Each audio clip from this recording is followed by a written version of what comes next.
Hey pillars, and welcome back to the cycling video. In this video, we're going to be taking a look at the Oladance Wearable stereo that was sent to me for review and is a sponsor of this video as well. So I'm really excited to take a look at these headphones because I'm on a wave of just trying to find the best cycling headphone and looking at headphones that use different technology than I'm used to, because like I've said in previous videos, I've always used in-ear buds when cycling. So anytime I see an opportunity to test out headphones that use a different technology, I'm always intrigued. And when it comes to cycling, I never really thought that a headphone could make a big difference for the overall experience. So that's why I love to keep testing different headphones and bringing it to you guys, and hopefully you find some value with me testing these different technologies. So let's jump right into it. Now, the first section of this video will be the unboxing of the Oladance Wearable stereo, but these are an open ear headphone. So you might be asking, what is that? And I'm here to explain, because I was intrigued when I learned that these were not another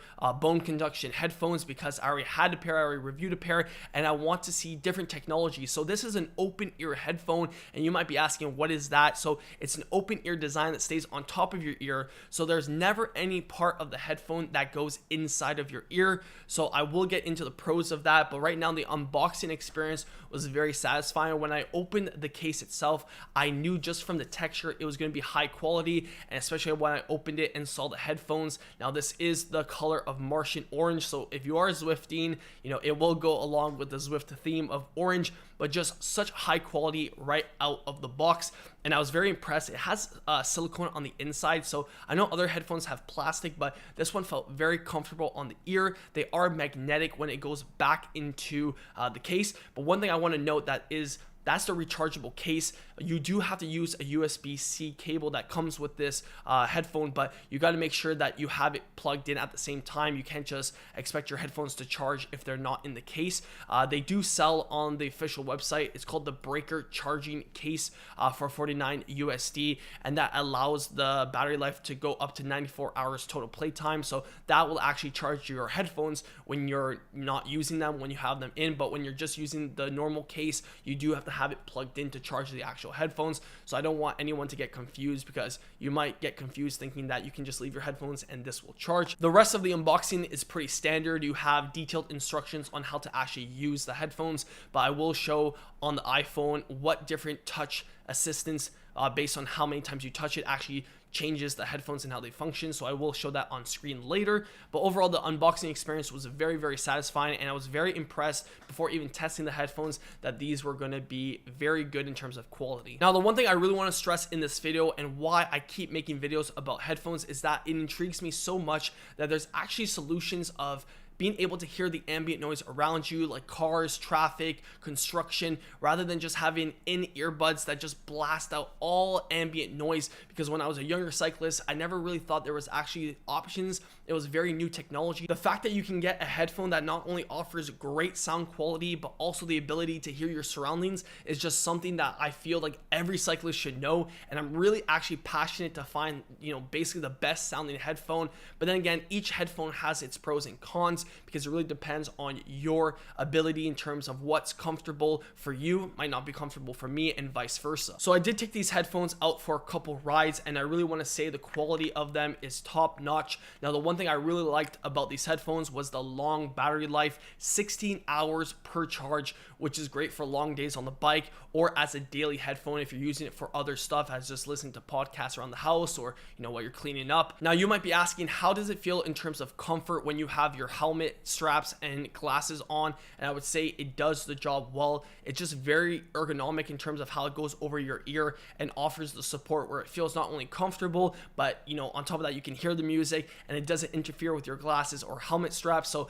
it does the job very, very efficiently, and it is water and sweat proof, which is great if you're going to be using it on hot days or just even indoor sessions. And I will get into my cons very soon. I only have one big con about this headphone. Now, Oladance has a claim that I want to touch up on. It says no hearing damage. Now, that's a claim they use, and I assume since the earphone actually doesn't go inside the ear and it's just over top of the ear canal, that, you know, the sound damage that can happen over time with headphones would be very much decreased. But I can't verify that myself independently, but I would have to take their word that just logically that does make sense. If the sound actually isn't going inside the ear and it's just going over on top, then, you know, the damage that you would be causing on your ear over time would be a lot less comparatively to headphones that go inside the ear. Now on screen, I will be showing you the app that Oladance has for the headphones, and it shows you all the touch features that you can actually, you know, adjust for your liking. So it does have touch control, which is great, which means that when you're on a ride, you don't have to take your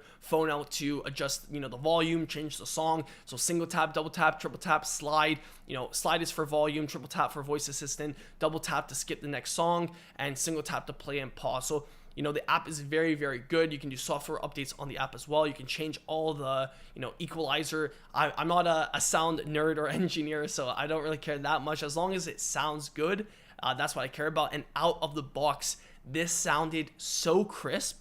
I've never really had a headphone. Like, I have Beats Pros, and they just, comparatively to this, I have to say that these sound a lot better. Now, they say they have something called virtual bass, but whatever, you know, Oladance is using, it's amazing, because when you have it at, I would say, a decent volume, obviously if you blast it, then you're not really going to have that much ambient noise, but you can have such good crisp sounding audio while actually hearing ambient noise. So that's one thing I find very interesting with these headphones, is that you get the best of both worlds, where with bone conduction, I do have to say that sometimes you want to hear a little bit more of the bass, a little bit more of the music, but you can't really do that because it's not actually very close. It's using the bones near the ear, where this one's kind of a mix of both, where you do have ambient noise, but you do have awesome sound quality as well. So I think it's a very good blend in my opinion. So the current price of these headphones are $149 USD on Amazon, or you can go on their official website. And I would say for this type of headphone that is very premium, I have to say that it is totally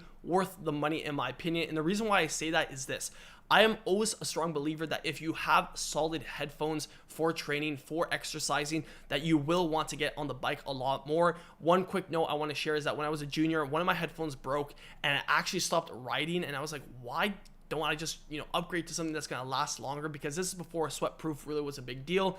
And when I got a new pair of headphones, I just instantly rode a lot more. Now, I know there are some riders that don't need anything, and, you know, all power to you, because that's pretty impressive. You can just go and have the ambient noise. But, you know, headphones for me have always been an amplifier in terms of training. So I really do believe it has a lot of other cool colors. They have cloud white, interstellar blue, Martian orange, and space silver. So there's a lot of options in terms of color play. Now, my only con of the Oladance wearable stereos are that when you're indoor training and you have a trainer that makes a lot of noise, even though I have a very expensive Tax Neo, I still hear noise coming from it, which I don't really want to hear while I'm training indoors. So in that situation, I wouldn't want these headphones, because I would hear the ambient noise of my trainer. And when I'm indoors lifting, I just want to stay really focused, just hear my music, and that's it. So in that situation, I feel like indoor training is a situation where you don't want any ambient noise. But I'm a strong believer going forward that any headphone that offers the ability to actually hear the ambient noise while riding is a big W. So overall, I think this technology is really good in terms of open ear. And this is the first time I've actually used it, and I've ridden with it, and I can really share my thoughts, is that I think the sound quality, if you really care about sound quality, I think having open ear is the best of both worlds, where you get an increase over bone conduction in terms of sound quality, but at the same time, you get the fact that, you know, it's not inside your ear. So I've never had that problem with earbuds. I'm fine with things going in my ear, but I guess for some people that's a big deal, or even for hearing loss. And, you know, I never really think of these things because, you know, I'm a relatively young cyclist, but as I get older, it's like, that's interesting. If you have an open ear option, that's going to reduce any potential hearing loss depending on how loud you listen to music. And at the same time, it is safer on the road. Like, that's one thing, this whole journey of looking at different headphones and testing them out, I've learned so much that having ambient noise is so important, and I just realized that this season of cycling. So I'm a strong believer that going forward, I will always be wearing some type of headphone that actually allows ambient noise to be with me while I ride. I hope you appreciate me testing out these different headphones, because I do want to give other options to cyclists to be safer on the road, while also increasing the overall experience of riding, which I think is always a must. And always I suggest having some form of stimulus in terms of hearing. So whether it's music or a podcast, I think it's an always good to have. So if you guys do want to check these headphones out, there will be a link in the description down below.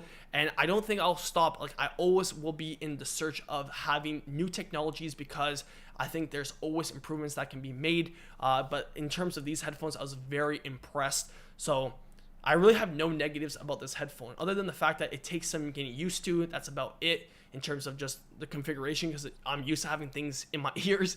So with that being said, I'll leave it there. Big thanks for them for sponsoring this video. It helps me create content on this channel, so a big thank you to them. So if you guys did enjoy this review, then like this video, subscribe to the channel, and until the next one, keep on pedaling.